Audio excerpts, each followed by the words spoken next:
describe it. It's absolutely fantastic. The crowd have been marvellous. We've got what we deserve. I think it's as simple as that. While Burnley celebrated last May, many another club shuddered. Here, scrabbling for 4th Division crumbs, was a club who had sat at the high table of the First. When Burnley were prosperous, the late Bob Lord, a local butcher, was chairman, pugnacious and autocratic, but far-sighted too, and a shrewd man in a deal. Burnley had been founder members of the Football League. They'd had a fine team who were champions in the 20s. They'd once set a record of 30 consecutive First Division games without defeat. They lost in the 1947 FA Cup final, but their appearance at Wembley coincided with their return to the First Division after a spell in the Second. The seeds of a rich harvest had been sown. That took them back to Wembley in 1962 for a cup final commemorated in a picture that hangs in every club in the country.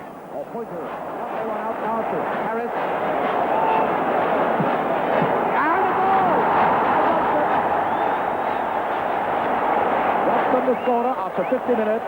Burnley were runners-up that season, as they were in the First Division. But to be so close to the double showed how well Bob Lord had succeeded in making his club a power in the land.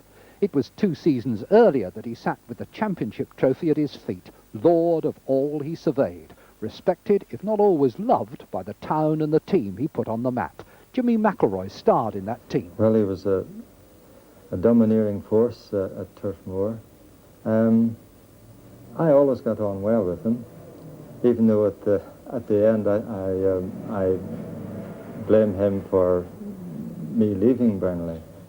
Some of the things he said I didn't agree with, but at least he was keeping Burnley in the news. 450 people bought a ticket to ride from Burnley at £3.50 each. For that, they could dance in a disco, watch television, or listen to music. They could buy chicken lunches too, but some gourmets catered for themselves. That's not really a drive, is it? No, it's drive. What do you think it is? Still up to now, it's going all right. A bit rocky up to Crewe, but because I was driving the train, it's been a bit quiet, it seems. The other architect of Burnley's championship team was Harry Potts, then the manager, still a close friend of present manager Brian Miller, who was a powerful wing half in the 60s team.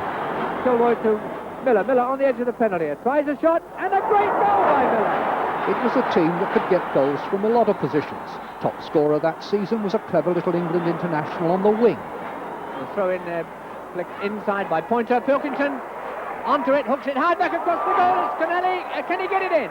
And it is it, yes. John Connolly was a very, very good winger. He was fast, direct.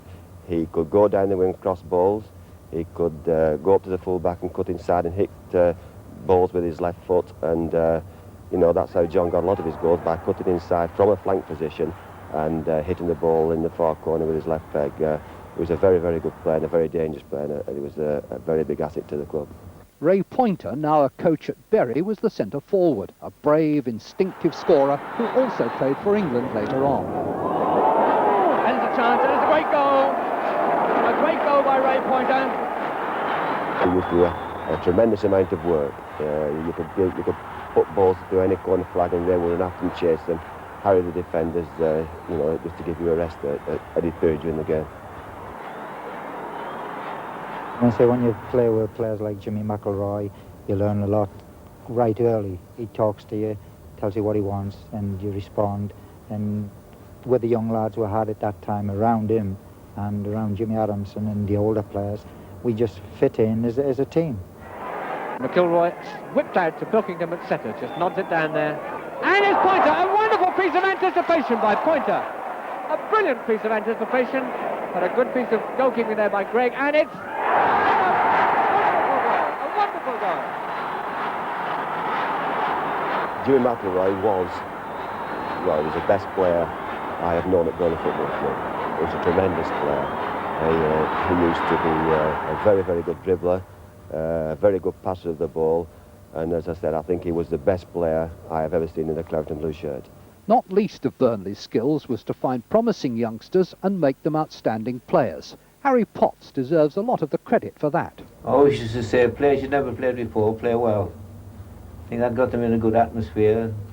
I always used to say, you know, get a smile in your boots as well as on your face and go and give 100%, which they always did. Men like Jimmy Adamson from the North East, where Burnley found so much raw talent. Men like Brian Pilkington, whom they found on their own doorstep playing for Leyland Motors. He gave them 300 games in 10 years and scored important goals. A great goal! Men like Jimmy Robson, who scored 5 times in an 8-0 drubbing of Nottingham Forest in that championship season. And Pointer, a great save, a goal! Robson has scored! And defenders too. Centre-half Tommy Cummins, another from the North East. John Angus from Northumberland, the right back. Alex Elder, his young Irish partner.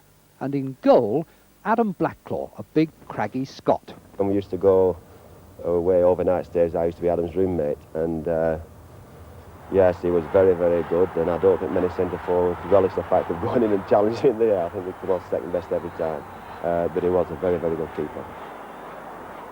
What are your outstanding memories of the championship season? The last match of the season against Manchester City.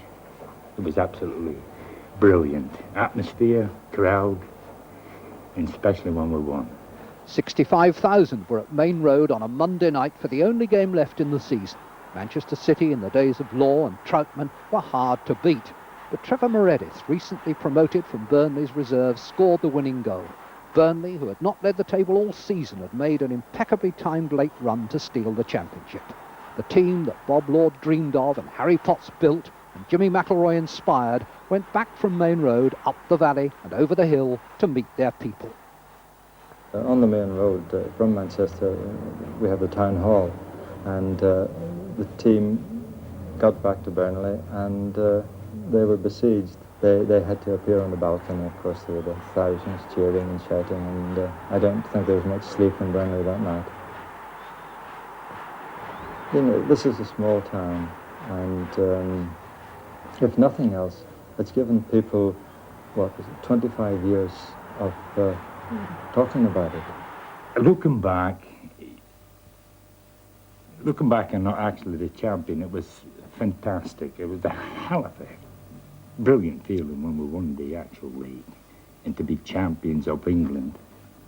It's superb. Any other player that hasn't had this feeling is missing something. Burnley's great year, 1960, and next week a club who won the championship just once, Ipswich Town.